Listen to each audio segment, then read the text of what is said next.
श्री कृष्ण गोविंद हरे मुरारी, श्री कृष्ण गोविंद हरे मुरारी, कि हे नाथ नारायण वासुदेव, हे नाथ नारायण वासुदेव।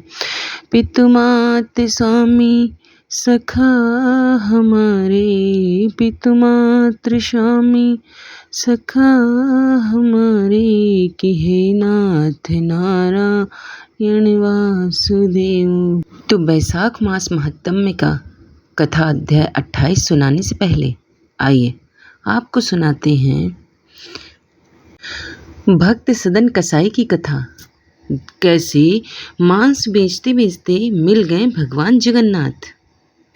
भक्त श्री सदन जी जन्म से कसाई जाति के थे, लेकिन भक्ति की कसौटी पर उनकी प्रेम और निष्ठा शुद्ध सोने की भांति खरी उतरी। जैसे कसौटी पर कसने पर शुद्ध सोने की चमक निखर कर आती है, वैसे ही सदन जी की भक्ति ने प्रभु के प्रेम में अपनी अनोखी चमक दिखलाई। यद्यपि उनका कर्म कुल परंपरा के अनुसार मांस बेचने का था, लेकिन वे स्वयं किसी जीव हिंसा नहीं करते थे। वे केवल दूसरों के यहाँ से मांस लाकर बेचते थे। एक बार उन्हें राह में एक शालिग्राम शिला मिली, जिसे वे बिना जान पहचान तराजू पर मांस तौलने के लिए उपयोग में लाने लगे। अद्भुत बात यह थी कि शिला का वजन ग्राहक की मांग के अनुरूप स्वयं ही संतुलित हो जाता था। सदन जी की दिनचर्या चाहे जैसी भी थी, लेकिन उनका मन भगवान की भक्ति में सदा लीन रहता था। जब वे मांस तौलते तो उनके मुख से हरि नाम का कीर्तन सहज ही फूट पड़ता। उनकी आंखों से अश्रुधाराएं बहती, मानो उनके भीतर से भगवान की और प्रेम उमड़ रहा है। एक दिन एक वैष्णव आचार्य साधु वहां से गुजरे। उन्होंने सदन कसाई की दुकान पर देखा कि तराजू में शालिग्राम जी रखे हुए हैं। यह देखकर उनके मन में बेचैनी हुई। महात्मा जी ने तुरंत सदन कसाई से कहा, तुम क्या कर रहे हो? यह कोई साधारण पत्थर नहीं है, यह तो साक्षात शालिग्राम भगवान है। तुम उनसे मांस तौल रहे हो, यह तो घोर पाप है। सदन जी ने सिर झुका लिया और कहा, महाराज मुझे क्षमा करें, मुझे नहीं पता था कि यह शालिग्राम भगवान है। मैंने इसे केवल एक पत्थर समझकर उपयोग किया है। महात्मा जी ने सदन से विनती की और शिला को अपने साथ ले गए। उन्होंने उन्हें शुद्ध जल और पंचामृत से स्नान कराया, चंदन इत्र लगाया, चांदी के सिंहासन पर विराजमान किया, फिर भोग लगाया और भक्ति भाव से कीर्तन किया। महात्मा जी की आंखों से आंसू बह रहे थे। वे भगवान से कहने लगे, हे नाथ, आप उस कसाई के यहाँ क्यों रह रहे थे? आप कृपया यहाँ प्रेम पूर्वक सिंहासन पर विराजें। लेकिन उसी रात महात्मा जी के स्वप्न में शालिग्राम भगवान प्रकट हुए। भगवान ने उनसे कहा, सुबह होते ही मुझे वापस सदन कसाई के पास पहुँचा दो।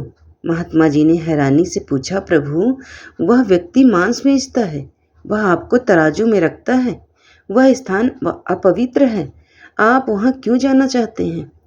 भगवान मुस्कुराए और बोले, कहीं मुझे किसी स्थान पर स्नान का सुख मिलता है, कहीं भोजन का आनंद, कहीं माला पहनने की खुशी, लेकिन सदन के यहाँ मुझे उसकी तराजू पर लुढ़कने में आनंद मिलता है।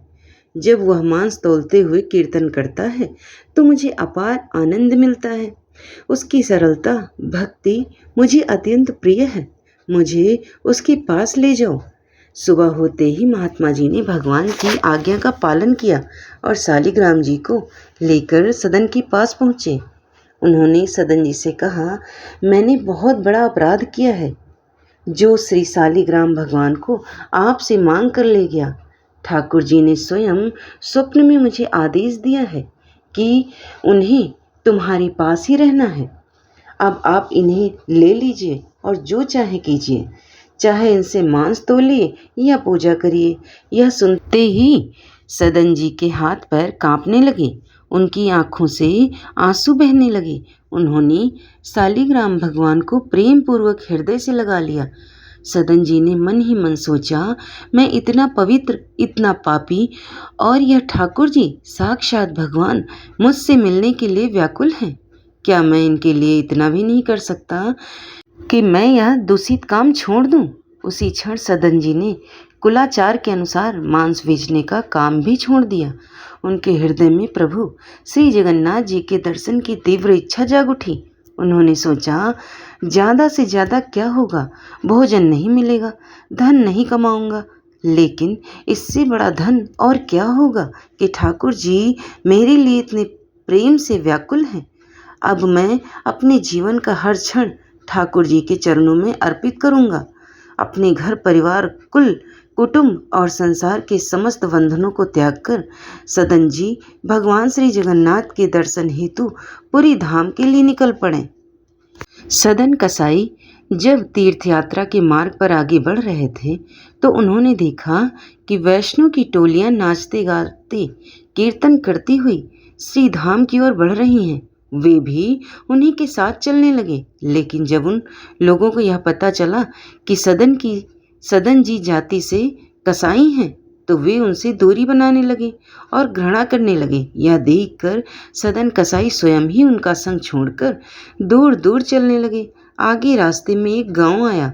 सदन कसाई ने भिक्षा के लिए एक घर का दरवाजा खटखटाया। घर की स्त्री ने जब उनका सुंदर और तेजस्वी स्वरूप देखा तो मोहित होकर आग्रह किया कि वे वहीं बैठकर भोजन करें। सदन जी ने विनम्रता पूर्वक भोजन किया और जब चलने लगे तो स्त्री ने अत्यंत आग्रह पूर्वक कहा कि वे रात में यहीं ठहर जाएं। सदन कसाई उसके आग्रह पर रात्रि में वहीं विश्राम करने के लिए ठहर गए। जब घर में सभी लोग सो गए तो वह स्त्री उनके पास आई और प्रेम पूर्वक बोली, तुम्हें देखकर मैं मोहित हो गई हूँ, कृपया मुझे अपने साथ ले चलो। सदन कसाई ने शांत स्वर में कहा, यदि तुम मेरा गला भी काट दो तब भी मेरा प्रेम केवल प्रभु के लिए ही रहेगा। मैं तो संसार के मोह से परे हूँ। उस स्त्री ने उनकी बात का अर्थ कुछ और ही समझ लिया। उसने सोचा, अपने पति को हटाने पर ही शायद सदन कसाई का प्रेम उसे प्राप्त हो सकेगा। अज्ञानवश उसने जाकर अपने पति का गला काट दिया और बिना किसी भय के वापस लौटकर सदन कसाई से बोली, अब तो तुम मुझे स्वीकार करो। सदन कसाई यह सुनकर स्तब्ध रह गए। वे व्यथित स्वर में बोले, देवी, तुमने ये क्या कर दिया? मैंने तो ऐसा कुछ नहीं कहा था। परंतु वह स्त्री अब अडिग थी। उसने धमकी दी, या तो मेरे साथ रहो, नहीं तो मैं सबको बताऊंगी कि तुमने ही मेरे पति की हत्या करवाई है। सदन कसाई के हृदय में प्रभु का प्रेम इतना दृढ़ था कि वे किसी भी भय का प्रलोभन से विचलित नहीं हुए। उन्होंने शांत भाव से कहा, मुझे बदनाम कर दो, मुझे मार डालो, पर मैं अपने सत्य और अपने प्रभु से विमुख नहीं हो सकता। जब उस स्त्री ने देखा कि सदन जी की उसकी इच्छा पूरी नहीं कर रहे तो उसने अचानक जोर जोर से शोर मचाना शुरू कर दिया। वह चिल्लाती हुई कहने लगी, इन्होंने मेरे पति की हत्या कर दी।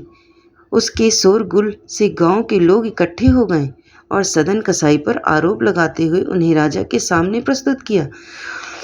राजा ने जब उनसे अपराध स्वीकार करने के लिए कहा तो सदन कसाई शांत भाव से मुस्कुराए और बोले, सत्य तो प्रभु जानते हैं, मैं यहाँ सफाई देने नहीं आया हूँ। राजा ने कहा, यदि तुम अपराधी हो तो तुम्हारे हाथ काट दिए जाएंगे। सदन कसाई ने विनम्रता से अपने दोनों हाथ आगे बढ़ा दिए और बोले, मेरे प्रभु जगन्नाथ की भी भुजाएं नहीं हैं, मैं उनके जैसा बनना चाहता हूँ, काट दीजिए, मैं प्रसन्न हूँ। राजा के आदेश पर उनके हाथ काट दिए गए। रक्त बह रहा था पर उनके मुख पर कोई पीड़ा नहीं, केवल आनंद के आंसू थे। वे प्रभु जगन्नाथ का स्मरण करते हुए चलते गए और प्रार्थना करते रहे, हे नाथ, इतना कृपा करना कि मेरा जीवन जब तक रहे जब तक मैं पुरी पहुंचकर आपके दर्शन ना कर लूं। सदन कसाई जगन्नाथपुरी की ओर बढ़ते रहे। उनके कटे हुए हाथों से रक्त बहता जा रहा था पर उनके मुख पर प्रभु प्रेम की मुस्कान थी। जैसे ही वे श्रीधामपुरी पहुँचे और महाप्रभु के सिंह द्वार पर गिर दंडवत करने लगे। इसी समय श्री जगन्नाथ प्रभु की मूर्ति झूमने लगी। पुजारी आश्चर्यचकित हो गए। प्रभु ने कहा, मेरा भक्त आ गया है, जाओ उसे पालकी में बैठाकर यहाँ लाओ। पंडे और पुजारी सदन को खोजने लगे, लेकिन सदन तो विनम्रता की मूर्ति थे। जब पुजारियों ने उनसे कहा कि भगवान ने उन्हें पालकी पर बैठने की आज्ञा दी, तब भी उन्होंने पालकी पर चढ़ने से मना कर दिया। लेकिन जब पुजारियों ने उन्हें भगवान का आदेश सुनाया, तब वे विनम्रतापूर्वक पालकी पर बैठ गए और भगवान जगन्नाथ जी के दर्शन के लिए चल पड़े।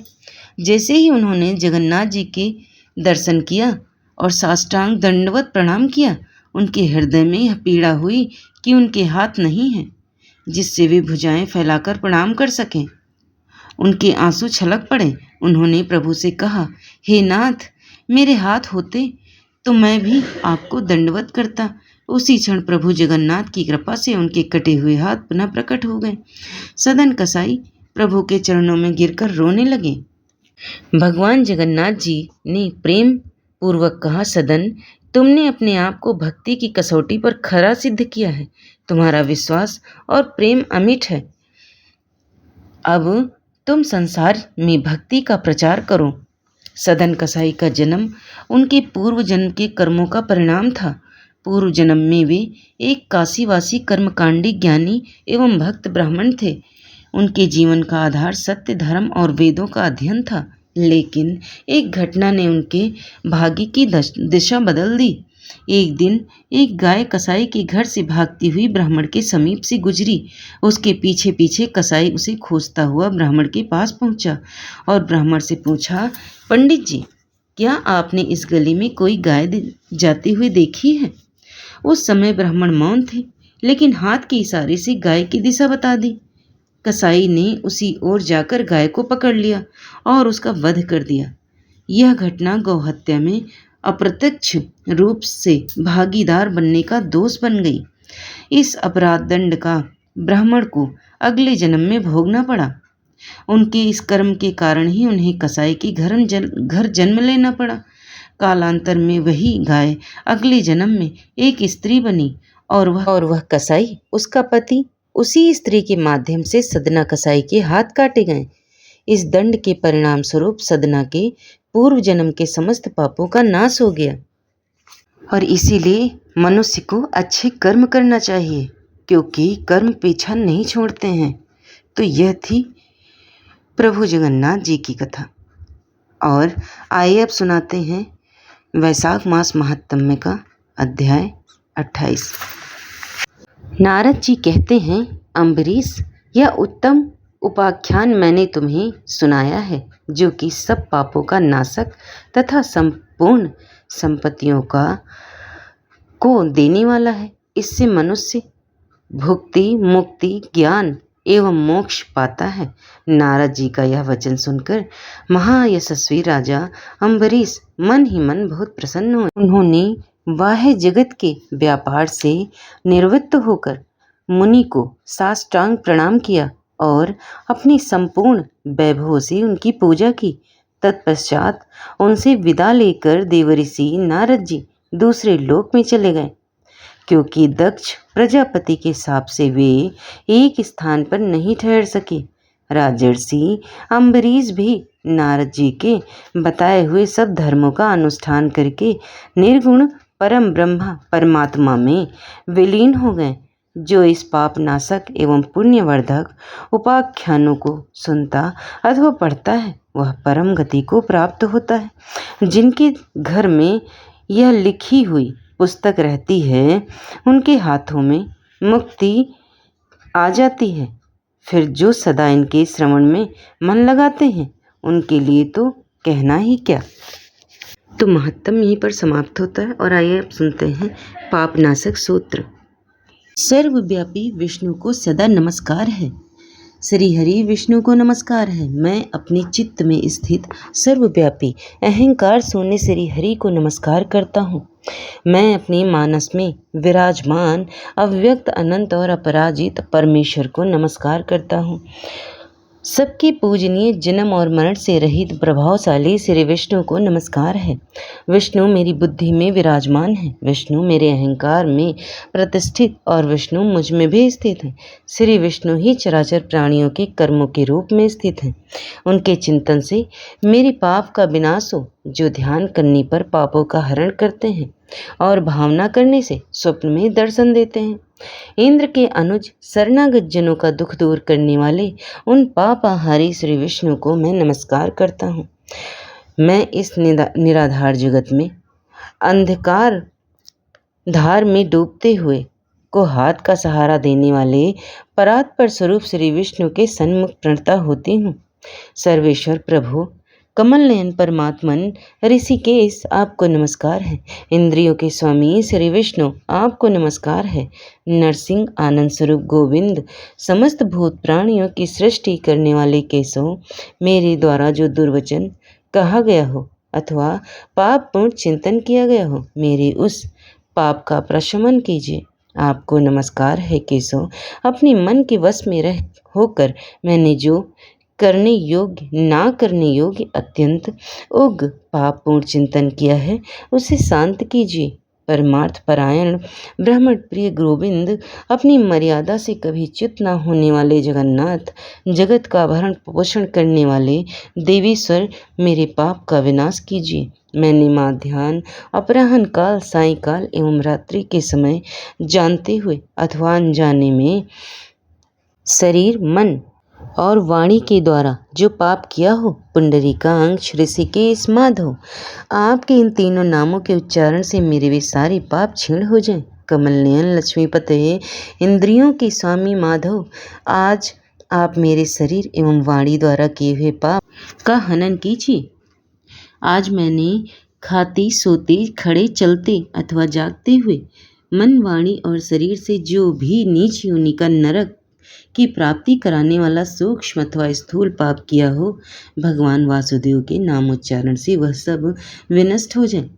जो परम ब्रह्म, परम धाम और परम पवित्र हैं, उन श्री विष्णु के संकीर्तन से मेरे पाप लुप्त हो जाएं, जिसको प्राप्त होकर ज्ञानी जन पुनः लौट कर नहीं आते। जो गंध, स्पर्श आदि तन मात्राओं से रहित श्री विष्णु वह परम पद मेरे पापों का शमन करे। जो मनुष्य पापों का विनाश करने वाले इस स्रोत का पठन अथवा श्रवण करता है, वह शरीर, मन और वाणी जनित समस्त पापों से छूट जाता है एवं समस्त पाप ग्रहों से मुक्त होकर श्री विष्णु के परम पद को प्राप्त होता है। इसीलिए किसी भी पाप के हो जाने पर इस स्रोत का जप करें। यह स्रोत पाप समूहों के प्रायश्चित के समान है।